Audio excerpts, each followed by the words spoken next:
नमस्कार दोस्तों। आइए जानते हैं बिहार के दिन भर की सभी सरकारी योजना, विकास, राजनीति, मौसम के ताजा और बड़ी खबरें। वहीं आपने अभी तक वीडियो को लाइक और चैनल को सब्सक्राइब नहीं किया, फटाफट से कर लीजिए।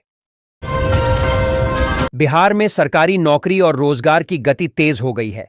वर्तमान तक 10 लाख युवाओं को सरकारी नौकरी दी जा चुकी है, जबकि 40 लाख लोगों को रोजगार से जोड़ा गया है। इस प्रकार कुल 50 लाख युवाओं को लाभ मिला है। राज्य सरकार ने अब अगले 5 वर्षों में 1 करोड़ युवाओं को नौकरी एवं रोजगार देने का लक्ष्य रखा है, जिसके लिए विभिन्न विभागों में नए पद सृजित किए जा रहे हैं। कौशल विकास और औद्योगिक पार्क के विकास पर भी जोर दिया जा रहा है। विकसित बिहार के अंतर्गत मुख्यमंत्री महिला रोजगार योजना शुरू की गई है। इसके तहत राज्य की पात्र महिलाओं को स्वरोजगार के लिए प्रारंभिक सहायता के रूप में 10,000 रुपये की राशि सीधे बैंक खाते में दी जा रही है। यह राशि पूरी तरह अनुदानित है और इसे वापस नहीं करना है। सफल रोजगार शुरू करने पर 2 लाख रुपए तक की अतिरिक्त सहायता भी दी जाएगी, जिससे महिलाएं सशक्त और आत्मनिर्भर बन सकें। बिहार में सड़क निर्माण की रफ्तार ने लंबी दूरी का सफर आसान कर दिया है। ग्रामीण सड़कों के उन्नयन के साथ साथ कई एक्सप्रेसवे और 4-6 लेन सड़कों का निर्माण तेजी से हो रहा है। गंगा पथ और अटल पथ जैसी परियोजनाएं यातायात को सुगम बना रही हैं, जिससे राज्य के आर्थिक और व्यापारिक विकास को नई गति मिली है। बिहार सरकार ने मुख्यमंत्री निश्चय स्वयं सहायता भत्ता योजना का दायरा बढ़ाते हुए स्नातक, ग्रेजुएट, बेरोजगार युवाओं को भी शामिल किया है। अब 20 से 25 वर्ष के बेरोजगार ग्रेजुएट युवक युवतियों को अधिकतम 2 साल तक प्रति माह 1,000 रुपये का आर्थिक भत्ता मिलेगा। इसका उद्देश्य उन्हें नौकरी की तलाश और प्रतियोगी परीक्षाओं की तैयारी के लिए आर्थिक सहायता देना है। बिहार सरकार ने सरकारी नौकरियों की सीधी नियुक्तियों में मूल निवासी महिलाओं के लिए 35% क्षैतिज आरक्षण लागू कर दिया है। यह एक ऐतिहासिक और गेम चेंजर फैसला है, जिसका उद्देश्य राज्य में महिला सशक्तिकरण को बढ़ावा देना है। इस कदम से बिहार की बेटियों को सरकारी सेवाओं में ज्यादा अवसर मिलेंगे और वे विकास की गति में सक्रिय रूप से शामिल हो सकेंगी। बिहार में जीविका परियोजना के माध्यम से 1.40 करोड़ से अधिक महिलाएं स्वयं सहायता समूहों से जुड़कर आत्मनिर्भर बन चुकी हैं। ये दीदियां छोटे छोटे उद्योग चलाकर लगभग 56,000 करोड़ रुपए का कारोबार कर रही हैं। हाल ही में जीविका निधि साख सहकारी संघ की स्थापना से इन्हें कम ब्याज पर आसान आरण मिलेगा, जिससे उनकी उद्यमिता और बिहार की विकास की रफ्तार को और बल मिला है। यह महिला सशक्तिकरण की एक बड़ी मिसाल है। बिहार सरकार के 125 यूनिट मुफ्त बिजली के ऐलान से राज्य में ऊर्जा क्षेत्र ने नई रफ्तार पकड़ ली है। इससे 1,67,00,000 से अधिक घरेलू उपभोक्ताओं को सीधा लाभ मिल रहा है, जिनका बिजली बिल शून्य हो रहा है। इस कदम से गरीब और मध्यम वर्ग को बड़ी राहत मिली है, जो राज्य को बिजली मुक्त विकास की ओर अग्रसर कर रहा है। बिहार में 5 लाख तक के मुफ्त इलाज की सुविधा को आयुष्मान भारत प्रधानमंत्री जन आरोग्य योजना (PMJAY) और राज्य की अपनी योजनाओं जैसे वय वंदन योजना बुजुर्गों के लिए के माध्यम से तेजी मिली है। गरीब परिवारों और 70 वर्ष से अधिक के बुजुर्गों को इस सुविधा से जोड़ा जा रहा है। इसका उद्देश्य स्वास्थ्य सेवाओं को सुलभ बनाना और प्रदेश की स्वास्थ्य व्यवस्था को मजबूत करना है, जिससे लोगों को बेहतर इलाज मिल सके। बिहार सरकार ने वृद्धजनों, विधवाओं और दिव्यांगों को बड़ी राहत देते हुए सामाजिक सुरक्षा पेंशन राशि को 400 रुपये से बढ़ाकर 1,100 रुपये प्रतिमाह कर दिया है। इस फैसले से राज्य के 1,11,00,000 से अधिक लाभार्थियों को सीधा फायदा मिल रहा है, जो बिहार के सामाजिक कल्याण और विकास की तेज रफ्तार को दर्शाता है। यह बढ़ी हुई राशि लाभार्थियों के जीवन स्तर को सुधारने में महत्वपूर्ण योगदान देगी। विकसित बिहार की ओर बढ़ते कदम। अब चमचमाती सड़कों के जाल से राज्य का हर कोना जुड़ रहा है, जिससे विकास को नई गति मिल रही है। ग्रामीण क्षेत्रों से लेकर मुख्य मार्गों तक हाई स्पीड कनेक्टिविटी बढ़ रही है। बेहतर सड़कें कृषि उत्पादों को बाजार तक पहुंचाने, शिक्षा और स्वास्थ्य सुविधाओं को सुलभ बनाने और सामाजिक आर्थिक प्रगति को बढ़ावा देने में महत्वपूर्ण भूमिका निभा रही है। यह बदलती तस्वीर समृद्ध और आत्मनिर्भर बिहार के संकल्प को मजबूत करती है। बिहार में 2025 के विधानसभा चुनाव को लेकर राजनीतिक माहौल गर्मा गया है। महागठबंधन में सीटों के बंटवारे पर खींचतान जारी है, तो वहीं मुख्यमंत्री नीतीश कुमार चुनावी तैयारियों में जुट गए हैं। वे पार्टी कार्यकर्ताओं के साथ लगातार बैठकें कर रहे हैं और चुनावी रणनीति पर काम कर रहे हैं। बिहार विधानसभा चुनाव में सभी पार्टियों का प्रचार अभियान तेज हो गया है। पहले चरण की वोटिंग 6 नवंबर को है, जिसके चलते सभी पार्टियां अपनी पूरी ताकत झोंकने में लगी हुई हैं। इस बीच मोकामा में दुलारचंद यादव के मर्डर से बिहार की सियासत गर्मा गई है और आरोप प्रत्यारोप का दौर जारी है। बिहार चुनाव में इस बार रिश्तों की जंग देखने को मिल रही है। कई जगहों पर देवरानी जेठानी और बाप बेटे जैसे रिश्तेदार ही एक दूसरे के खिलाफ चुनावी मैदान में हैं। इससे परिवारों में दरार बढ़ गई है और मतदाताओं के लिए मुश्किल स्थिति पैदा हो गई है। राजनीतिक दल भी इस स्थिति का फायदा उठाने की कोशिश कर रहे हैं। राघोपुर विधानसभा क्षेत्र से चुनाव लड़ चुके राकेश रोशन ने भाजपा की सदस्यता ली। भाजपा प्रदेश अध्यक्ष दिलीप जायसवाल ने कहा कि तेजस्वी यादव को हराना एनडीए का लक्ष्य है। जायसवाल ने रोशन के पूर्व के चुनावों और उनकी सर्व समाज में पकड़ का उल्लेख किया। उन्होंने दावा किया कि रोशन के आने से राघोपुर में एनडीए की जीत होगी और वे तत्काल चुनाव प्रचार शुरू करेंगे। मोकामा में जनसुराज समर्थक दुलारचंद यादव की हत्या के बाद पुलिस ने कार्रवाई करते हुए भदौर और घोसवरी के थानाध्यक्षों को निलंबित कर दिया है। पोस्टमार्टम रिपोर्ट में छाती पर भारी दबाव से मौत की बात सामने आई है। पुलिस ने 21 लोगों को गिरफ्तार किया है और क्षेत्र में सुरक्षा बढ़ा दी गई है। वीणा देवी, अनंत सिंह और प्रियदर्शी पीयूष को अतिरिक्त सुरक्षा दी गई है। छठ पर्व के बाद बिहार से बाहर जाने वाले यात्रियों की भीड़ स्टेशनों पर उमड़ पड़ी। पटना जंक्शन, राजेंद्र नगर टर्मिनल और दानापुर स्टेशन पर भारी अव्यवस्था देखने को मिली। ट्रेनों में क्षमता से अधिक यात्री सवार थे, जिससे अफरा तफरी मची रही। आरपीएफ ने कई यात्रियों को नीचे उतारा। यात्रियों ने रेलवे पर भीड़ नियंत्रण के पर्याप्त इंतजाम न करने का आरोप लगाया। बिक्रम में एनडीए की चुनावी सभा बिहार चुनाव 2025 में जेपी नड्डा और चिराग पासवान ने एनडीए प्रत्याशियों के लिए समर्थन मांगा। चिराग पासवान ने बिहार के विकास के लिए एनडीए के विजन को बताया और महागठबंधन पर निशाना साधा। जेपी नड्डा ने लालू परिवार पर भ्रष्टाचार के आरोप लगाए और एनडीए सरकार की उपलब्धियों को गिनाया। उन्होंने बिहार के विकास के लिए एनडीए को जरूरी बताया। बिहार विधानसभा चुनाव को देखते हुए नेपाल सीमा पर सुरक्षा बढ़ा दी गई है।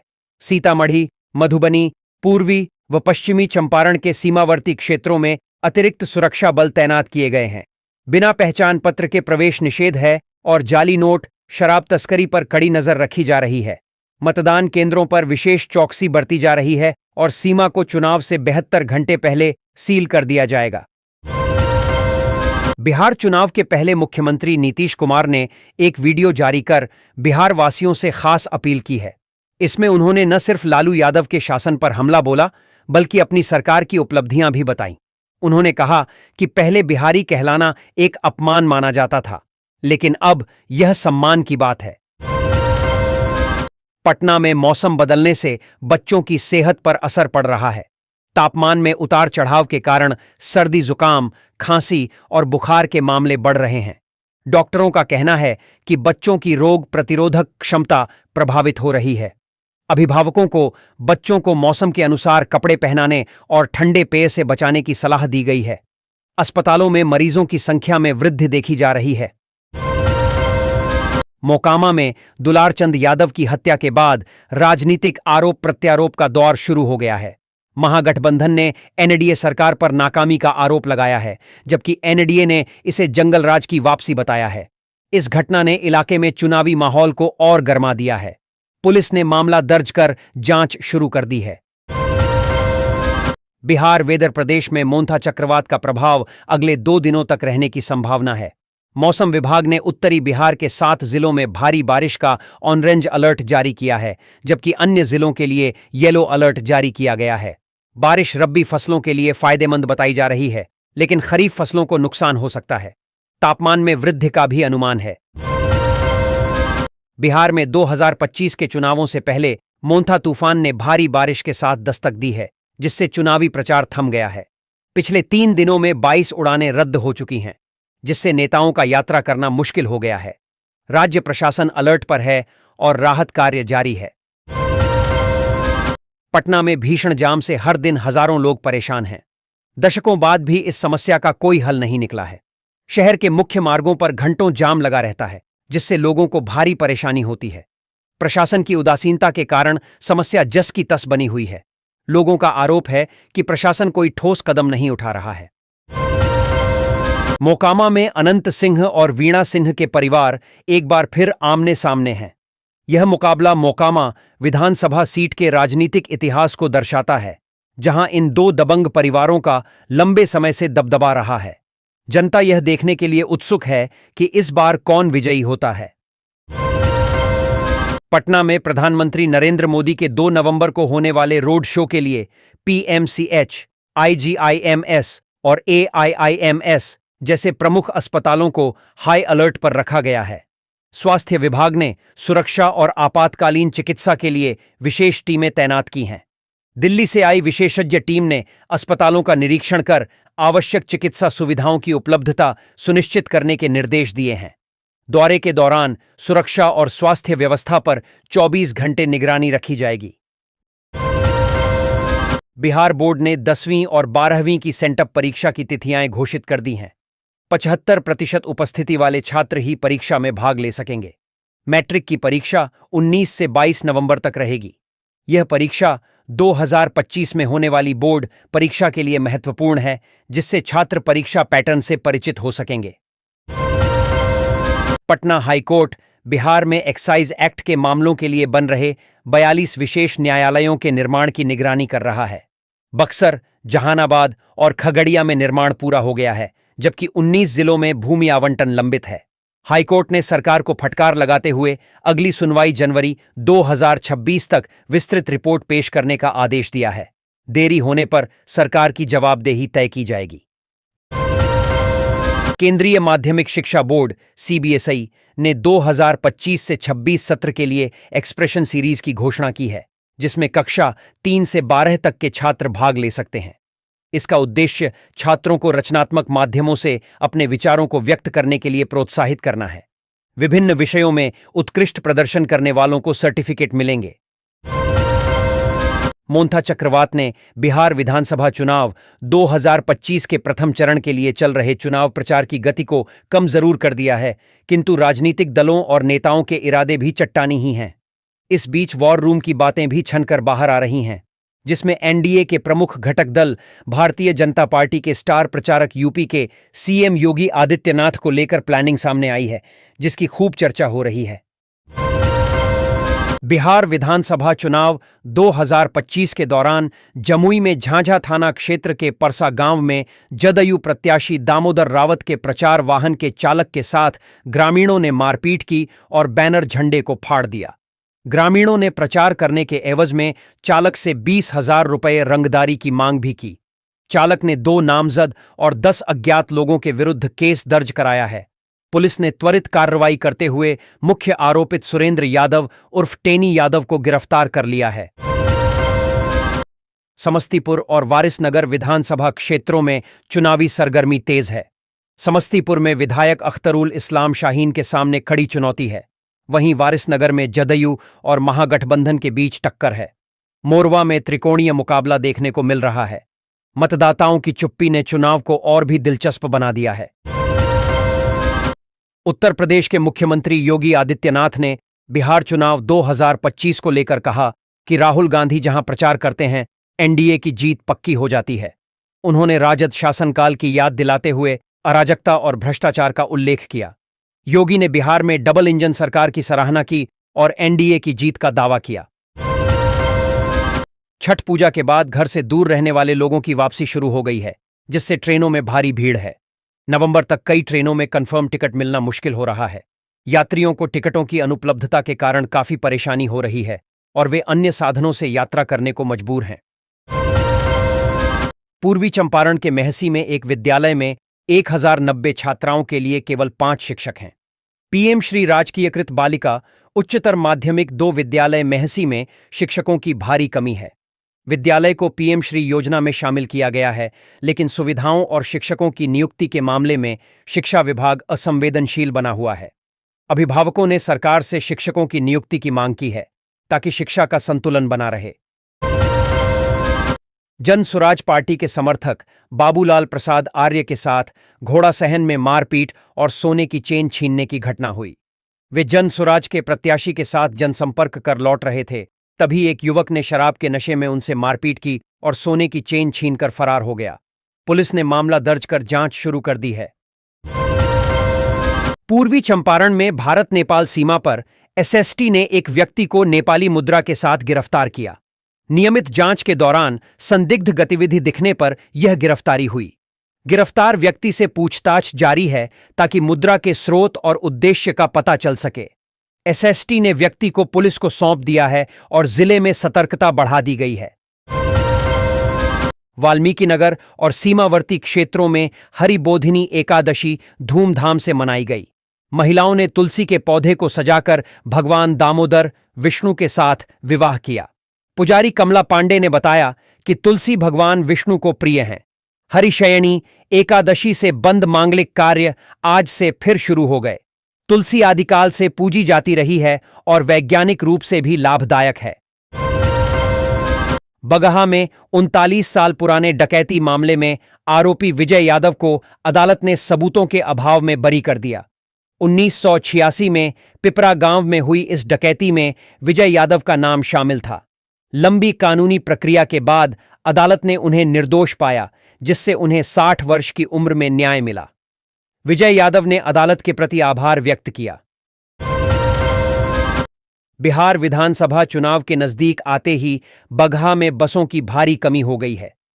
बस मालिक चुनाव ड्यूटी में वाहन जब्त होने के डर से सड़कों पर बसें नहीं उतार रहे हैं, जिससे आम यात्रियों और सरकारी कर्मचारियों को परेशानी हो रही है। बेतिया ट्रेनिंग पर जा रहे कर्मचारियों को घंटों बस का इंतजार करना पड़ा। बस मालिकों का कहना है कि चुनाव में वाहन जब्त होने से उनकी आमदनी पर असर पड़ता है। नरकटियागंज में विधानसभा चुनाव की तैयारी जोरों पर है। सभी 326 मतदान केंद्रों पर सीसीटीवी कैमरे लगाए जाएंगे, जिसका काम 3 नवंबर से शुरू होगा। आईनेट सिक्योर लैब्स एजेंसी को यह जिम्मेदारी दी गई है। मतदान की गोपनीयता बनाए रखने के साथ पूरी प्रक्रिया रिकॉर्ड की जाएगी। वॉलंटियर 1 और 2 को भी आवश्यक दिशा निर्देश दिए गए हैं। 8 नवंबर को कैमरों का परीक्षण होगा। नरकटियागंज के बनवरिया में मनरेगा पार्क 22 महीने बाद भी अधूरा है। मेरा गांव मेरा उद्यान योजना का लक्ष्य विफल होता दिख रहा है, क्योंकि पार्क में केवल 4 दीवारी और गेट ही बन पाया है।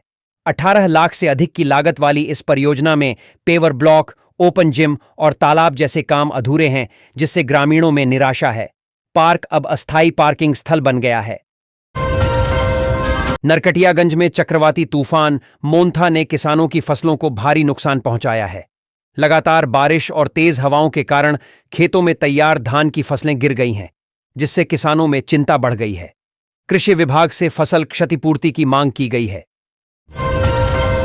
रेल प्रशासन ने प्रवासियों की सुविधा के लिए 7 जोड़ी स्पेशल ट्रेनों की घोषणा की है।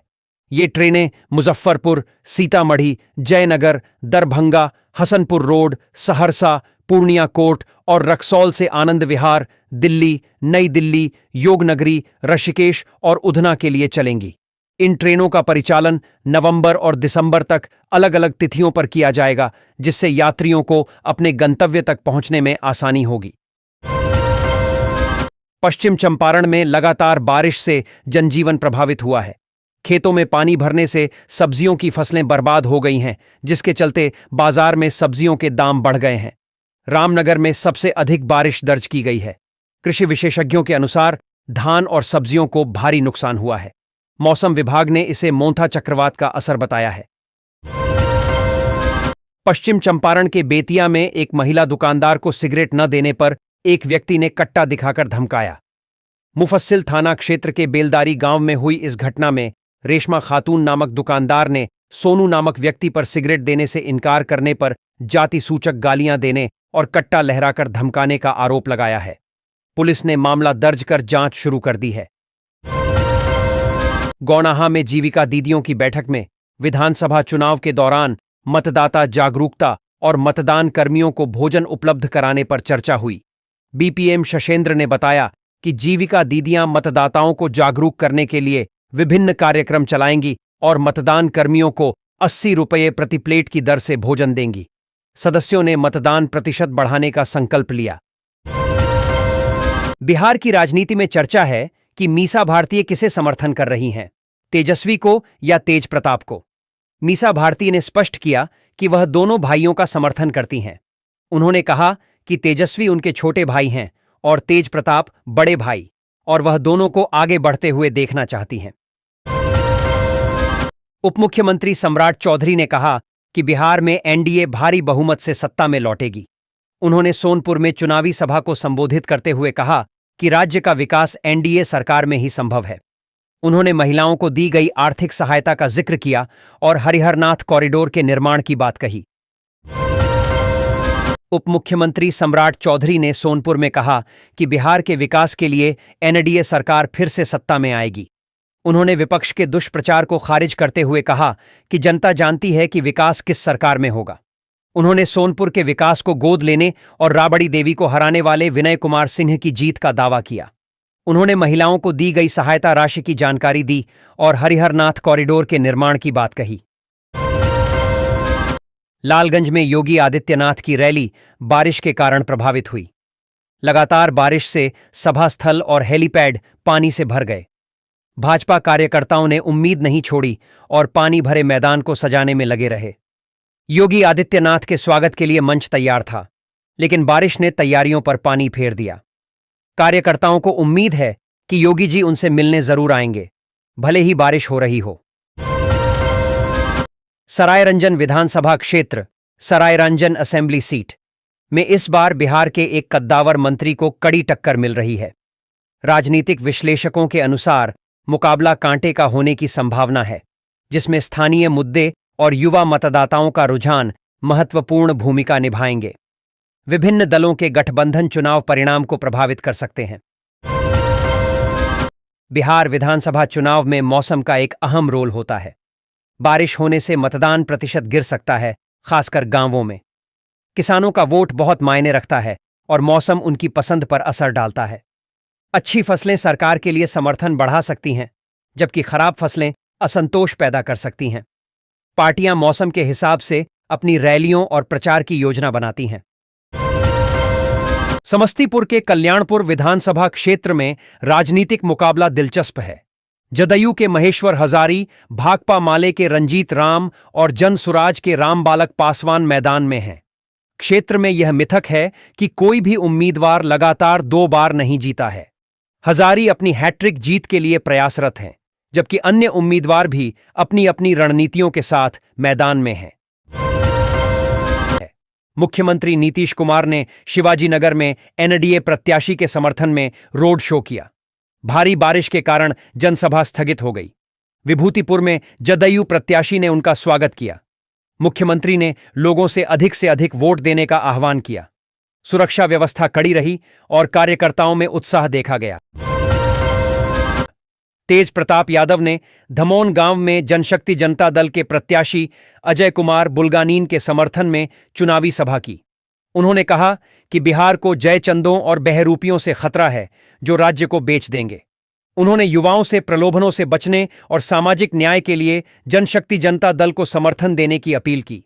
उन्होंने गांधी, लोहिया और लालू यादव के सपनों का बिहार बनाने की बात कही। सहरसा से नई दिल्ली के लिए 1 नवंबर से एक स्पेशल ट्रेन शुरू हो रही है। यह ट्रेन सुबह 8:05 सहरसा से रवाना होगी और अगले दिन सुबह 10:15 पर नई दिल्ली पहुंचेगी, जिससे यात्रा 26 घंटे में पूरी होगी। ट्रेन मानसी, खगड़िया, बेगूसराय और अन्य स्टेशनों पर रुकेगी।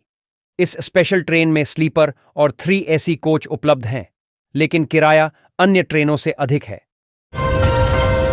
सहरसा के सौर बाजार में वोट न देने पर एक महिला और उसके पोते के साथ मारपीट की गई।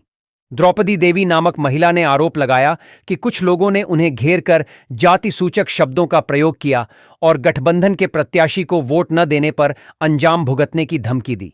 विरोध करने पर उनके साथ मारपीट की गई। पुलिस ने मामला 213 लोग गिरफ्तार किए गए हैं, हथियार और कारतूस बरामद हुए हैं। अवैध धन, शराब और गांजा भी जब्त किया गया है। कई लोगों के लाइसेंस निलंबित किए गए हैं और जिला बदर की कार्रवाई भी की गई है। आदर्श आचार संहिता का सख्ती से पालन किया जा रहा है और सुरक्षा व्यवस्था चाक चौबंद है।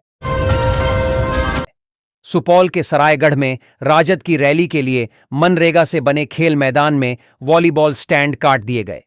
प्रशासन ने सभा के लिए अनुमति लेने वाले व्यक्ति पर 1,10,000 रुपये का जुर्माना लगाया है। ऐसा सरकारी संपत्ति को नुकसान पहुंचाने के कारण किया गया। सुपौल जिला प्रशासन ने बिहार विधानसभा चुनाव 2025 की तैयारी शुरू कर दी है।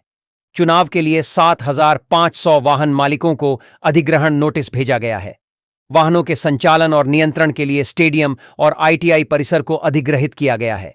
वाहन मालिकों को समय पर वाहन जमा करने का निर्देश दिया गया है, अन्यथा कानूनी कार्रवाई की जाएगी। सिवान में मोंथा चक्रवात के कारण लगातार बारिश से जनजीवन अस्त व्यस्त हो गया है। शहर में जलजमाव और कीचड़ से लोगों को परेशानी हो रही है। सबसे ज्यादा मार किसानों पर पड़ी है, जिनकी धान की फसल बर्बाद होने के कगार पर है। कृषि विभाग किसानों को फसल कटाई रोकने की सलाह दे रहा है ताकि नुकसान कम हो। अररिया जिले में भ्रष्टाचार निरोधक विभाग ने एक डेटा एंट्री ऑपरेटर को 10,000 रुपये की रिश्वत लेते हुए गिरफ्तार किया।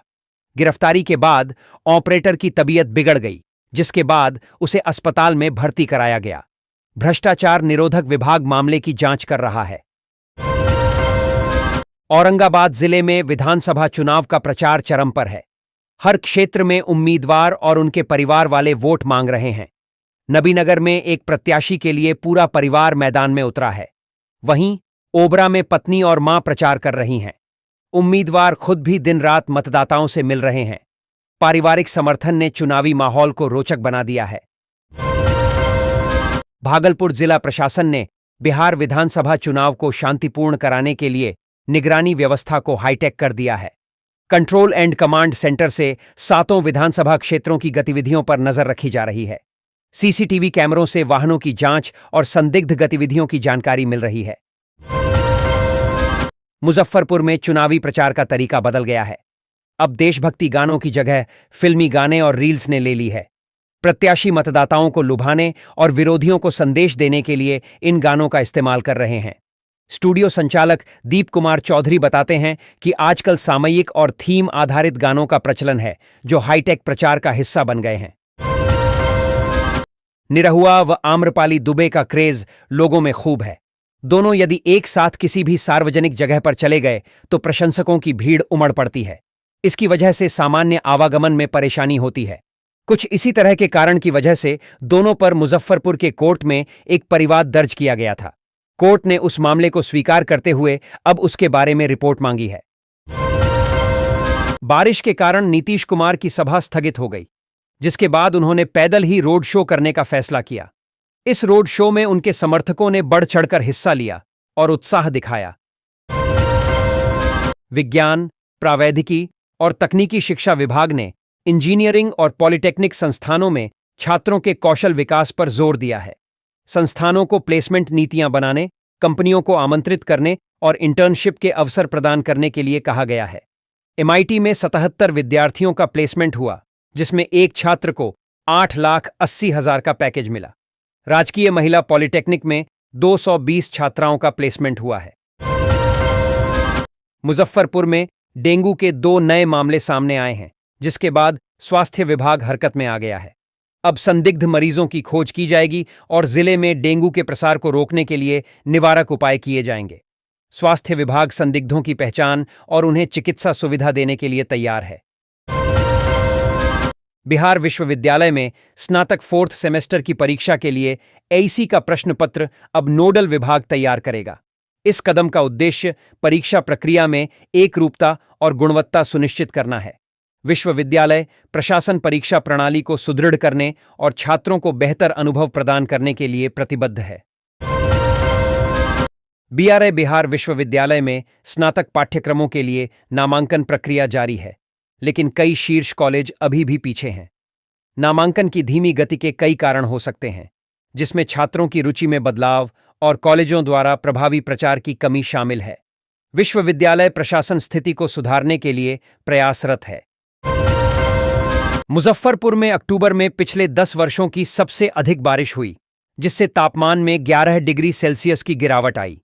इस अप्रत्याशित बदलाव ने एक दशक का रिकॉर्ड तोड़ दिया है, जिससे लोगों को गर्मी से राहत मिली है, लेकिन ठंड भी बढ़ गई है। बदलते मौसम के अनुसार तैयार रहने की सलाह दी गई है।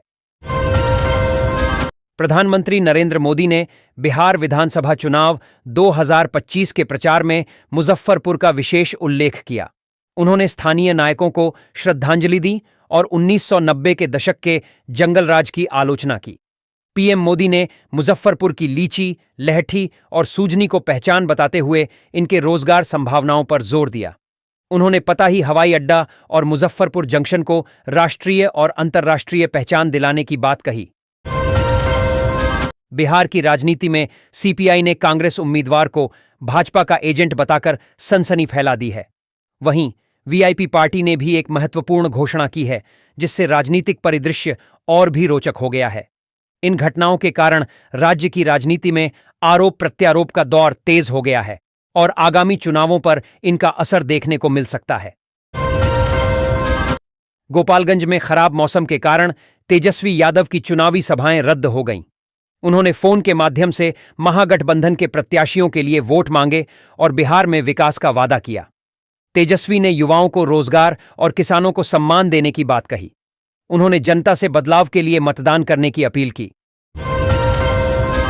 राजद नेता तेजस्वी यादव ने मांझा में महागठबंधन प्रत्याशी के समर्थन में वर्चुअल सभा को संबोधित करते हुए कहा कि बिहार में महागठबंधन सरकार बनने पर हर परिवार के एक सदस्य को नौकरी मिलेगी, जिसके परिवार में कोई भी सरकारी नौकरी में नहीं है।